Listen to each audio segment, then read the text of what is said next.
সদৌ অসম ভিত্তিত ৩ আৰু ৪ তাৰিখে আজি ইয়াতে এটা বৃহৎ নাও খেলৰ কম্পিটিশ্যন কৰিছে। প্ৰায় প্ৰথম পুৰস্কাৰ ১,১১,০০০ টকা আৰু দ্বিতীয় পুৰস্কাৰ ৭৭,৭৭৭ টকা, অৰ্থাৎ প্ৰথম পুৰস্কাৰ 1,11,111, ছেকেণ্ড পুৰস্কাৰ 77,777 আৰু এইটো এটা মই ভাবোঁ আমাৰ মফচলীয়া এই অঞ্চলৰ ক্লাবে এটা বৃহৎ সিদ্ধান্ত লৈছে।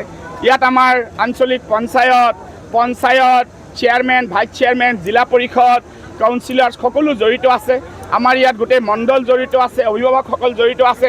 সকলোৱে লগ হৈ সুন্দৰকৈ এই নাও খেলা বছৰে বছৰে ইয়াতে চলি আহিছে আৰু এই নাও খেলে বৃহত্তৰ জনসাধাৰণক এই গোটেই ৩খন-৪খন জিলাক সদায় একত্ৰ কৰে আৰু এই নাও খেল আজি নহয়, বহু বছৰৰ পৰা এটা পৰম্পৰা। কিন্তু এইবাৰ আমি কিছুমান কাৰ্যসূচী কৰ্তন কৰিব লগা হৈছে, যিহেতু আমাৰ হিয়াৰ আমঠু জুবিন গাৰ্গ ডাঙৰীয়া আমাৰ মাজত নাই।